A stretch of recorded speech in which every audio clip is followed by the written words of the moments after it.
Então, na citação, quando ele fala renascer da água e do Espírito, né?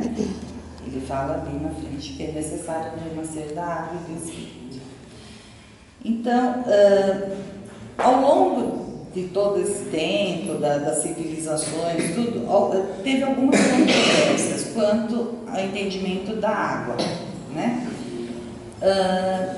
É preciso a gente entender que os povos antigos, né, daquela época de Jesus e mais antigo depois de Jesus e tal, eles não tinham grandes conhecimentos da ciência. E eles acreditavam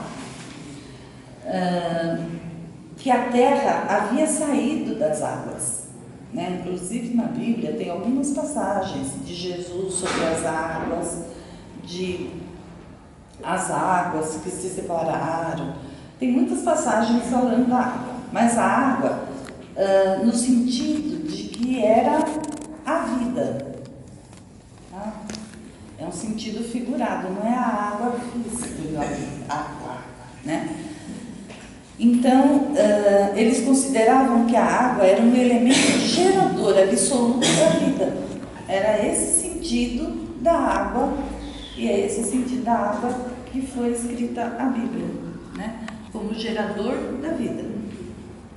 Então, a água era o símbolo da natureza material, assim como o espírito era a natureza inteligente, né? Era algo que vinha, era só inteligência, não era uma coisa que eles estavam vendo, não era uma coisa que eles estavam pegando. Então, o que a gente pode entender nessa frase, nascer da água e do espírito? Então, o que diz ali é que se o homem não renascer com o corpo e a alma, né, ele não pode, ele tem que renascer com o corpo e com a alma. Já os cristãos ortodoxos, né, os hebraicos, gregos, romanos, tal, eles acreditavam que essa citação da água tinha relação direta com o batismo, né? Então, a água para eles, no sentido, para eles, que eles professam nas religiões, é que essa água, o nascer da água, seria o batismo, que para eles o homem seria depurado do pecado original, que é o pecado ali, o primeiro, né? Adão e Eva. Tá? Então, o homem sendo batizado, ele é depurado desse pecado original, né? Mas aí, a gente pensando um pouquinho mais, né? Pensando um pouquinho mais, aí a gente vai perceber que e os que morreram sem ter a chance de ser batizados? Né? Quantas crianças morrem antes de nascer, nasce morto, né? E os indígenas, eles são batizados? Os esquimós são batizados? Está vendo? Né? E a humanidade anterior a Jesus? A humanidade já tinha 4.000 anos antes de Jesus vir na Terra, né? E esses povos não foram batizados, não existiu batismo, né? O que aconteceu com essas almas, esses espíritos? Foram para onde? Foram jogados no inferno, né? Não estava depurado, foi tudo no inferno. Então, tem muita coisa, muita controvérsia na própria Bíblia, porque a Bíblia, na verdade, foi manuseada, né, manipulada de acordo com cada religião, porque eles queriam que aquele povo entendesse, né, para eles poderem manipular da forma mais conveniente para eles.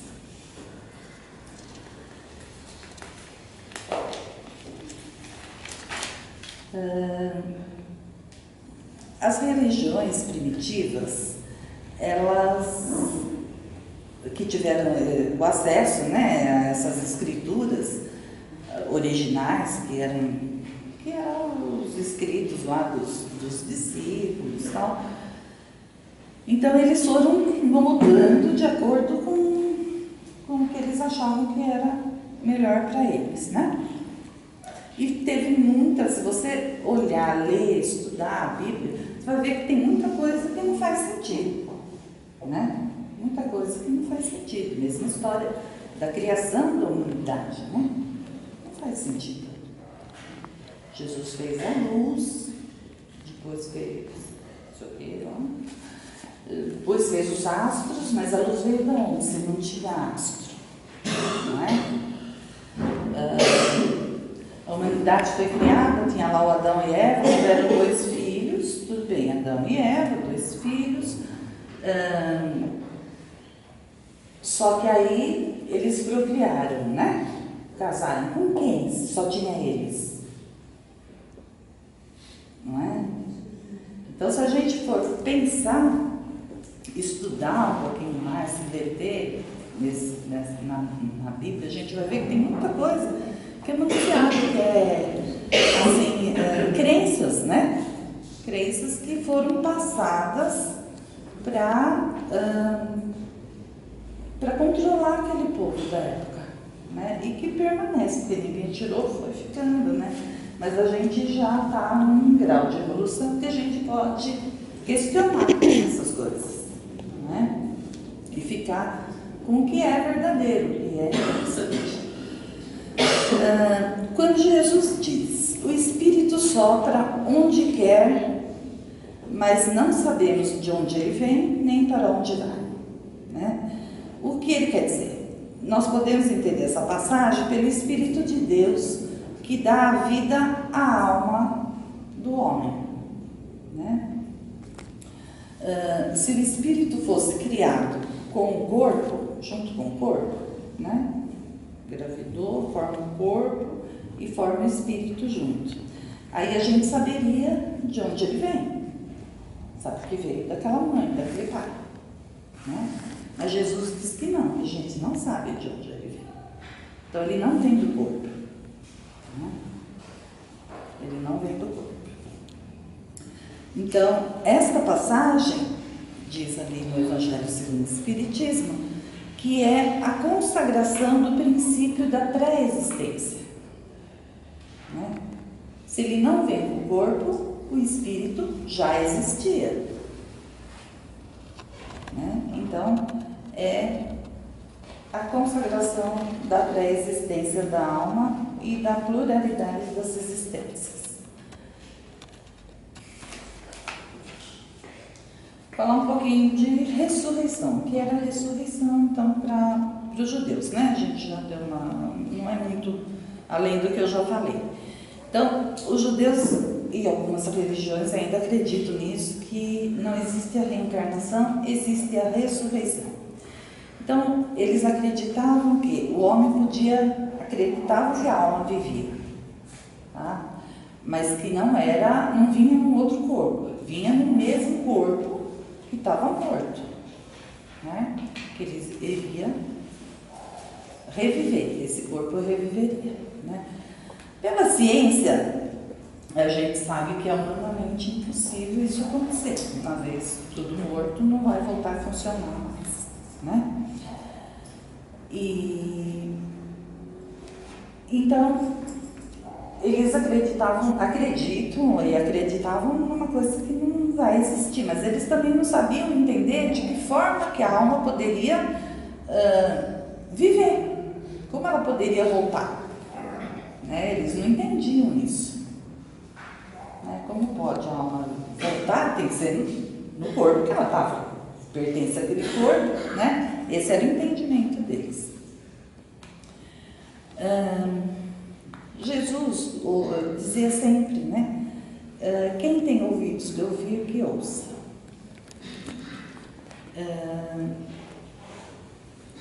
Ele falava isso porque nem todos tinham condições de compreender, né, as verdades que ele falava, né?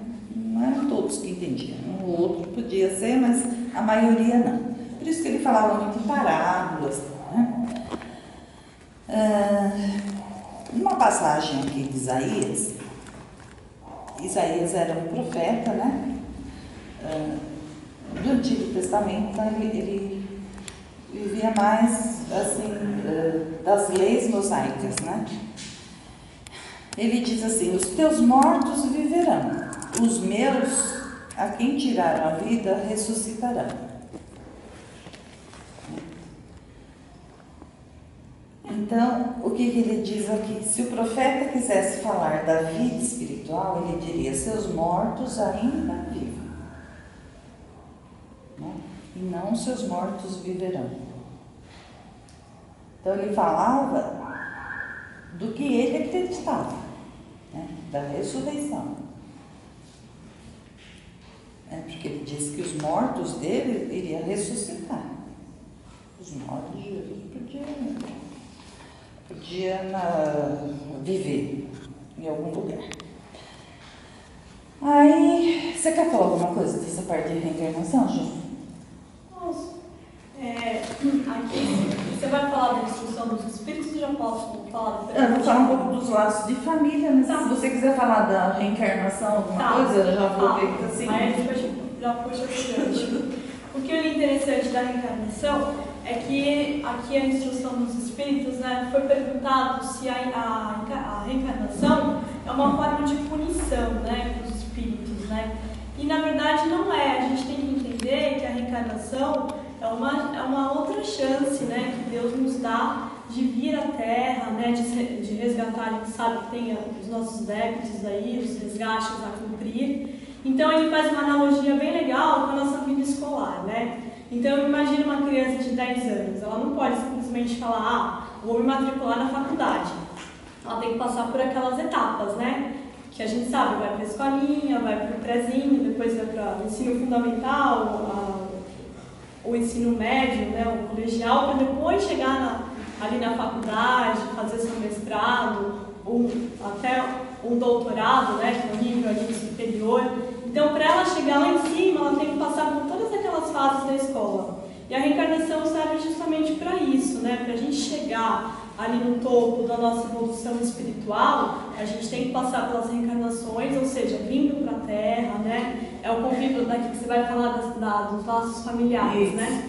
Quando a gente vem, a gente sabe que a família, o nosso convívio de amizade, de trabalho, é onde a gente tem mais assim, os resgates para resgatar mesmo, né? Os débitos, né? São as melhores convivências e até as mais difíceis também. Então a reencarnação serve para isso, para que a gente venha. Deus não pune ninguém, Deus ele é justo, né? A gente sabe disso, ele trata todos nós como filhos dele, né? E ele nos dá a chance igual para todo mundo de vir para cá. Todos nós temos o livre-arbítrio, né? Que é o que faz a gente ter as nossas escolhas na vida, para depois escolher lá na frente também. Então a reencarnação serve para isso, que a gente não entenda que é uma punição, e sim sirva para que a gente evolua, que cada vez que a gente venha para a Terra, sirva de forma de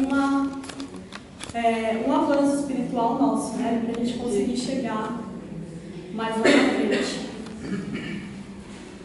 Então tá, vamos falar agora um pouquinho sobre os laços de família, né? É outro tópico que fala nesse capítulo. Então ele diz assim: laços de família são fortalecidos pela reencarnação e rompidos pela unicidade da existência, né? Esse é um tópico. Então os laços de famílias, eles não são destruídos pela reencarnação, tá? Quem crê na reencarnação crê também que vai encontrar aquele familiar que partiu antes num outro plano de existência. Sabe que ele está vivo, né? Que ele está lá seguindo a vida dele, a evolução dele, e que um dia vão se reencontrar. Muito bem. Então, ele diz que esses laços, conforme vai tendo a morte, a reencarnação, tal, eles vão ficando cada vez mais fortalecidos e reapertados, né? Os espíritos, eles formam grupos ou famílias, né? formam grupos e eles são unidos pela afeição, pela simpatia e pela semelhança de inclinação. Então, os gostos e inclinações juntam os espíritos, mais a afeição e mais a simpatia, né? Então, os espíritos, quando estão assim unidos dessa forma, eles se sentem felizes por estarem juntos, né? E procuram-se, né? Quando estão reencarnados, a gente acaba se identificando com aquele grupo, né? Então você vai para um grupo onde você trabalha, que você gosta, se sente bem, o trabalho se desenvolve, vem para um grupo de estudo que você se sente bem, você continua vindo, quer estudar, quer permanecer, você está dentro de uma família que você se dá bem com as pessoas, então você se sente bem, né? Isso não quer dizer que não vamos encontrar nesses grupos pessoas que não têm nada a ver com o grupo, mas é muito claro, né? Isso dentro da família, isso dentro de um grupo de estudo, dentro de um grupo de trabalho, né? Tem algumas pessoas que ficam meio deslocadas dos gostos, das aptidões e das afeições, né? Por que que Deus permite que isso aconteça, né? São dois tópicos aqui, né? Para eles servirem de provas, provas para uns, né? E meio de progresso para outros, né? Então tem aquela pessoa difícil de se lidar, é prova para você. Você vai ter que ter a maior paciência, né? Para ajeitar aquela pessoa, para aguentar aquela pessoa, para lidar com aquela pessoa, conviver com ela. E é um meio de progresso para aquele espírito que é rebelde, fora de sintonia com o resto, né? Para poder progredir, né? Aprender com aquelas pessoas como deve agir, como deve pensar, como deve falar, né? Então, é por isso que a gente encontra essas pessoas durante a nossa encarnação, né? Então, os espíritos, né, eles só se separam, quem crê na reencarnação, né? Que os espíritos só se separam momentaneamente. Então, retornando à vida corporal, eles se reencontram, seguem juntos na mesma encarnação, ou como família, ou como um círculo de amigos, ou de trabalho e tal. E juntos querem progredir, né? Então, um acaba ajudando o outro, um dá uma força para o outro e vão indo. Os que estão desencarnados, não são todos que encarnam tudo junto numa mesma vida, né? Os que estão desencarnados, eles velam pelos que estão aqui cativos no corpo, né? Eles ficam lá torcendo, dando uma força, né? Mandando os pensamentos, não sai daqui, não desvia dali, né? Lembra do que você foi, qual é a tua missão, né? Às vezes aparecem em sonhos, são os nossos amigos que estão lá, também dando uma força para a gente aqui. E os que estão encarnados, uns ajudam os outros, né? Os mais retardatários, os que estão mais evoluídos ajudam os mais retardatários, né? Dá um exemplo, dá uma palavra, dá uma força. E assim a gente vai seguindo. Aí tem outra questão que eles levantam aqui, que é as pessoas que têm medo, né, da família, né, grande. Fala, se eu tive 20 encarnações, se eu tive 20 vidas, né, 10 vidas, eu tenho 20 pai, 20 mãe, sei lá quantos filhos que eu tenho esparramado por aí, né? Como é que vai ser isso quando eu voltar para lá, não é? Isso não acontece. Às vezes o grupo é sempre o mesmo. Uma vez você vem como filho, outra você vem como primo, outra você vem como pai, outra você vem como irmã, e assim vai indo, né? Pode vir 2, 3 como